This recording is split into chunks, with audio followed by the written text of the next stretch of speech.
আমাৰ ১৪তম গাঁওৰক্ষী বাহিনীৰ আমাৰ প্ৰতিষ্ঠা দিৱস আজি সমগ্ৰ অসমৰ লগতে আমাৰ ডিব্ৰুগড় জিলা মৰাণ থানাৰ অন্তৰ্গতত আমি আজি ৭৪ সংখ্যক প্ৰতিষ্ঠা দিৱস আমি পালন কৰিবলৈ গৈ আছোঁ।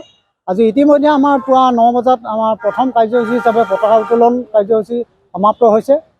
পতাকা উত্তোলন কাৰ্যসূচী আমাৰ সন্মানীয় থানা সমিতিৰ স্থায়ী সভাপতি মোহনলাল উপাধ্যায় ডাঙৰীয়াই ইতিমধ্যে কাৰ্য সমাপন কৰিছে।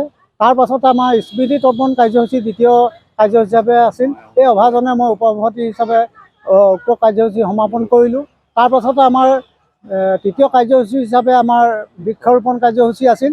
ইয়াত আমাৰ মিলিক খান ডাঙৰীয়াৰ লগতে আমাৰ চিৰভিডিঅ চক্ৰ সংগঠক আমাৰ ধীৰেন বৰুৱা ডাঙৰীয়া, তাৰ পাছত আমাৰ জ্যেষ্ঠ আমাৰ থানা সমিতিৰ সন্মানীয় বন্ধু সঞ্জীৱ কুৰ্মী ডাঙৰীয়া, তাৰপৰা আমাৰ সন্মানীয় ভাতৃ প্ৰতিমা পাপু ডাঙৰীয়া তেওঁ আছিল।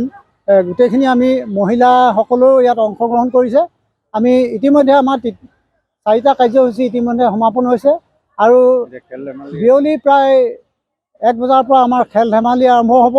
ইয়াত আমাৰ চকী খেল, তাৰ পাছত আছে আপোনাৰ টেকেলি ভঙা কাৰ্যসূচীকে ধৰি কেইবাটাও কাৰ্যসূচী আমি সামৰি লৈছোঁ।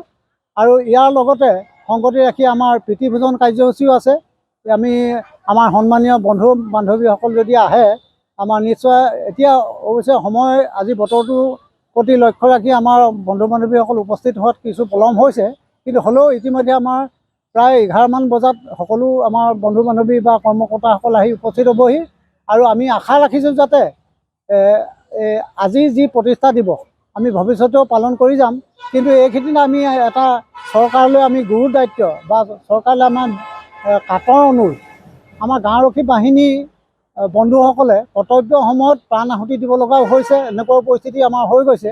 কিন্তু আৰু ইয়াৰ লগতে আৰু এটা কথা আমি বিনয় আমি অনুৰোধ কৰিব বিচাৰোঁ সন্মানীয় আমাৰ অসমৰ মুখ্যমন্ত্ৰী মহোদয়ক, আমাৰ এতিয়া যিটো পাৰিতোষিক অৰ্থাৎ পকেট মনি হিচাপে যিটো আমাক আগবঢ়াই আছে অসম চৰকাৰে, এইটো তেনে ন্যূনতম বিশেষকৈ 2500 টকা এতিয়া আমাৰ গাঁওৰক্ষী বাহিনী সমিতিসমূহক দিয়া গৈছে, কিন্তু এইটো একেবাৰে ন্যূনতম। আমি অনুভৱ কৰিছোঁ এইটো কথা, দিনে নিশাই খাতি কৰি এজন সদস্য মাত্ৰ এমাহত 100 টকা, এজন সদস্য এমাহত 100 টকা, এইটো এটা বৰ চিন্তান্বিত বিষয়।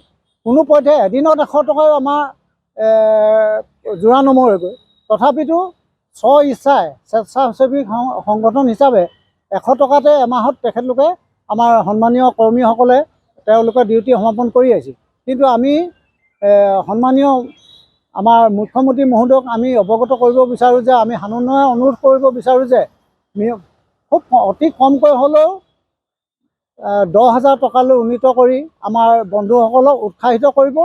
আৰু চাকৰি ক্ষেত্ৰতো আমাৰ গাঁওৰক্ষী বাহিনীৰ যিসকল শিক্ষাগত অৰ্হতা থকা যিসকল আমাৰ সদস্য আছে, তেখেতলোকক অগ্ৰাধিকাৰ দিবৰ কাৰণে আমি সানুনয় অনুৰোধ জনাইছোঁ।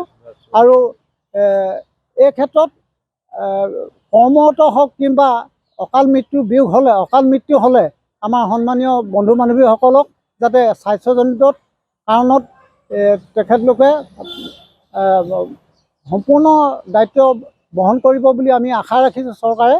গতিকে এই ক্ষেত্ৰত আমাৰ বহু সমস্যা আছে, অসমত বহুত সমস্যা আছে। বিশেষকৈ গোটেই সৰ্বভাৰতবৰ্ষতে পৃথিৱী বিখ্যাত এটা গাঁওৰক্ষী বাহিনী সংগঠন, আৰু কোনো সংগঠনে ইমান সদস্য থকা সংগঠন নাই। বিনা চৰ্তে বা বিনা